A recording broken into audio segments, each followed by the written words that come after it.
isang mapagpalang araw sa ating lahat mga kalakad.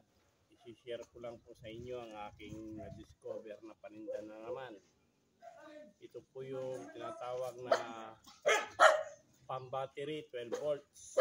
Yan mga kalakad. May isang malaki, isang maliit. Yan mga kalakad. Ito po ay pwedeng magamit pag may bagyo, kalamidad, tapos nawalan po na tayo ng power o kuryente. Ito, pwede natin magamit mga kalakad. Tara, let's go. Samahan niyo ako kalakad na subukan po natin ang aking na-discover na paninda.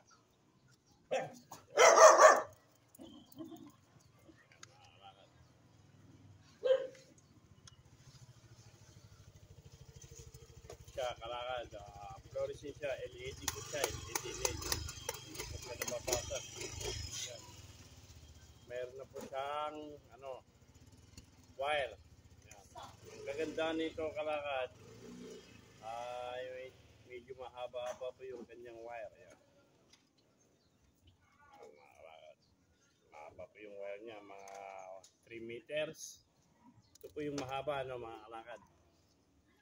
Ngayon, may battery po tayo. Battery. Ito, yung battery na 12 volts. 12 volts po ito mga kalakad. 12 volts. Yan. Susubukan po natin na testingin kung umaandar nga po yung na-discover kong paninda na ito. Kung gaano nga kaliwanag. Yan mga kalakad. Ito po yung pula, negative. Lalagay po natin sa pula.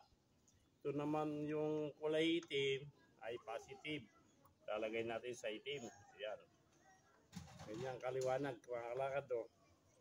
Saka ang kaganda nito mga kalakad, mayroon siyang patayan, switch on. Yan. Pwedeng switch on, pwedeng on. Yan. Pag ganyan, pinatay mo siya. Pag sinindi mo ulit, ayan, kaliwanag mga kalakad. Ganyan kaliwanag yan. Saka matipid po sa battery kalakad. Ang tinatagal nito mga 13 hours bago malubat yung battery. Yan. Ngayon naman mga kalakad, susubukan natin yung maliit na 12 volts na pang battery. Yan. Fluorescent. Ito po yung maliit mga kalakad.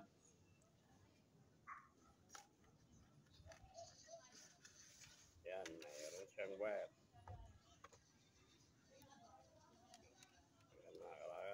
Din mga kalakad, no?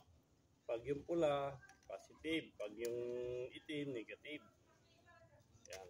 Susubukan natin ulit mga kalakad. Pwede siya. Yan. Ito po yung maliit mga kalakad. Ang kaganda na ito, hindi siya nababasag dahil LED siya. Kahit ipokpok ng ipokpok ito, hindi siya nababasag. Oh. Kahit ipokpok. Ngayon, susubukan natin kung umiilaw. Yan. Ayan, kalakad, maliwanag kahit maliit. Di ba? Kitang-kita yung kapugian ko. Joke! Ayan, kalakad. Ito naman po yung malaki. Susubukan din natin. Kahit sabay-sabay yan mga kalakad, dahil mahina lang po kumain ng mga battery to, matipid kumain ng battery, yan. Kahit sabay-sabay yan. Kahit dalawa po yung gagamitin mong ilaw. Kahit isang battery, pwede na yan. Kagandaan nito mga kalakad, kung may brownout, pwede pang bukid, pwedeng pang picnic, pwedeng pang camping sa mga Boy Scout, Girl Scout, yan. Pwede sa lahat mga kalakad, yan ang kagandaan yan. Ito yung kagandang mga kalakad, hindi siya nababasag. Dahil LED ko siya gawa sa LED. Yan. Kahit itong maliit. Yan ang kagandaan yan mga kalakad. Salamat sa panunood ulit. Hanggang sa muli. Kung ano man po matuklasan kong paninda, aking isi-share sa inyo mga kalakad. Yan, medyo madilim na. Mag-alas 7 na po kasi mag-alas 6 na lang hapon dito sa Tarlac City. Hanggang sa muli mga kalakad. Ako'y nagpapasalamat sa inyo. At God bless. Ito, isisindi ko na yung ilaw para maliwanag. Ayan. Ito mga kalakad. Ayan. Mabibili po ito sa mga kalakad, sa mga general merchandise.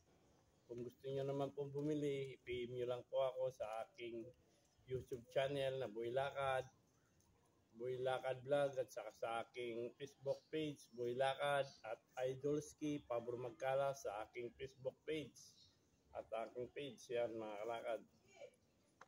Okay mga kalakad, hanggang sa muli. Panangala yung battery, 12 volts, maliit lang mga kalakad. Ang tinatagal nito, 13 hours bago siya malubat. Yan mga kalakad. Boy Lakad Vlog. God bless. Salamat.